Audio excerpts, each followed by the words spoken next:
In this video, we're going to share with you 10 Canva tips, tricks, and hacks that you can apply today to become a better designer using Canva and make your workflow a whole lot smoother. My name is Travis, so let's start. Number 1, I want to share with you when you're working with multiple layers. Sometimes you will come across layers that are quite close together. I want to select the middle layer, but sometimes that can be challenging. So what you do if you're using Mac, hold the Command key, but if you're using the Windows, hold the Control key. So holding down my Command key, now I'll click on my mouse, then select the next layer behind it by clicking again. That will select the layer behind it, and as you can see, that layer is selected. I can do whatever I want to. It's like changing colors just like that. Number 2, one of the other features I love about Canva is that they have a range of book covers or ebook covers. If you simply search for ebook cover, you'll see a range of these ebook covers. Right here, if you slide up any of the ebook covers, you'll see here you can edit it and do whatever you want. However, the issue then is that you're stuck with this 2D flat looking back cover. To make it look more realistic like an actual book cover, you can use a tool called Smart Mockups. Thankfully, Canva does integrate with these Smart Mockups, and here's how to do it. From the top, you'll see an option for Smart Mockups. Click on Smart Mockups. Click on Save, and what that would do is publish it. Go to smartmockups.com and sign up for a free account or upgrade for more designs.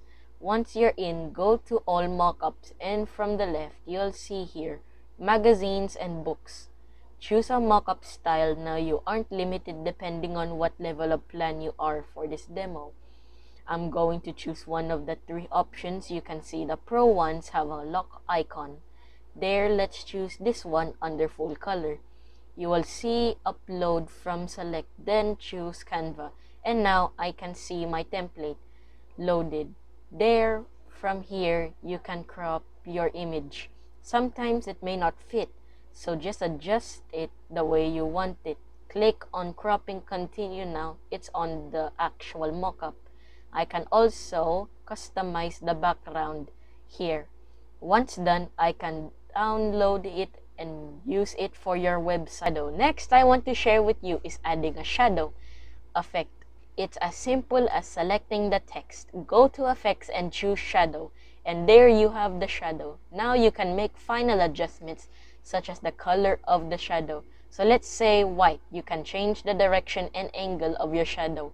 You can also change the transparency. My name is Jared, and I want you to share the next tips. Number 4, adding a gradient background. Next up, I want to show how to add a gradient to the background of any image. So I simply go to Elements, search for gradient.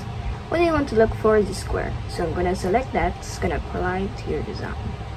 I'm going to drag it so it starts from the corner there, and then drag it from the corner from here. You can change your colors by looking at the top left. Changing the first color, I'll change it to yellow, and the secondary color to orange. And as you can see, now we've got the gradient effect. You can also make the gradient start from the other way. So click on flip horizontally. Now, this is vertical.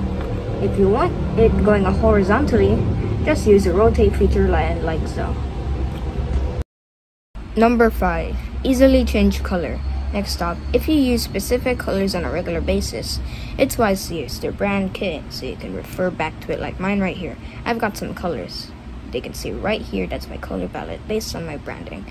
All you need to do, if you're on the design, you can click on add another palette, or from the home page, click on brand kit. From here, click on add new palette. Select all the colors that you want.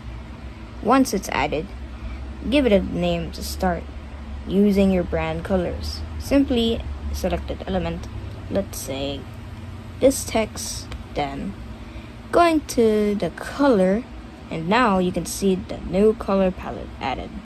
For the next step, what we want to share with you is instead of uploading your files to your uploads and clicking upload an image or video, all you really need to do is open your folder. I got mine right here, drag and drop it, and that's pretty much it. This is a more intuitive way of doing it, and it will save you a heap amount of time.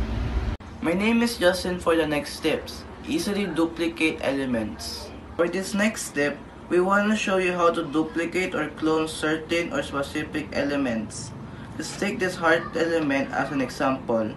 Select it and we can simply go and duplicate it and drag it wherever we want. Now there's a shortcut for this. All you need to do on your keyboard, for Mac users, Command D or Windows Control D, and just like that, I have duplicated that element. An even faster method is to hold the Option key on your Mac or Alt key, I think on the Windows, and then using your mouse, you just drag and clone it.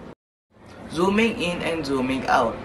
Next step is zooming in and zooming out. Sometimes the elements and canvas look quite small on screen. So what you want to do is use the zoom in feature. You can either use it from here by selecting the percentage, or you can use the command key on the Mac or control on Windows system, and then plus bonus ing on your keyboard like so. My favorite way to do is holding the command key and scrolling up and down using mouse. Number 9. Perfect alignment. If we got to the next step, what I want to share with you is perfect alignment. How do you align text and all sorts of elements so that it's perfectly aligned? I'll share with you the first way. Now, you want to center the text. It's hard to know where the center is.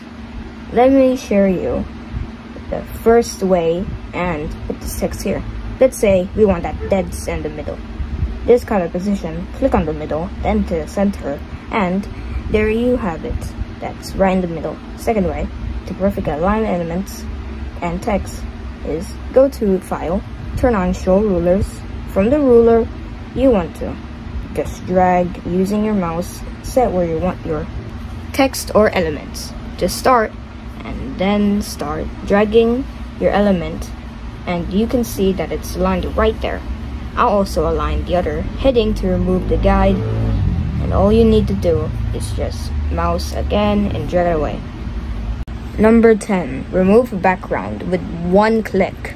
Next up, I want to show you how to remove backgrounds using Canva. However, side note, this is a Canva Pro feature, but let's say I have this image right here, and I want to remove the background on this. Simply hit Effects.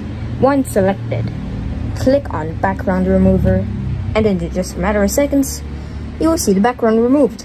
Now, I can use this image for my YouTube thumbnails or other marketing club. For the bonus tips, next up, what I want to show you is how to create that highlight or stroke effect around yourself. And you may have seen this in many YouTube thumbnails. So, here's how to do it.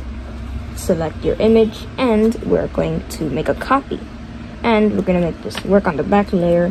Here, choosing effects, make sure you select your turn and choose any of the effects. Since we are going to change the color anyway, select again for the highlight, deselect Y, or the shadow selects Y as well.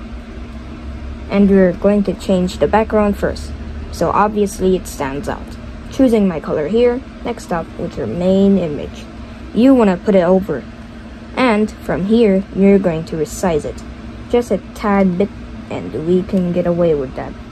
If you want, you can also move it with your arrow. Now you got the highlight effects that now you can use. Alright, so there we go. Thank you for watching. We are from Grade School Tech Tribe.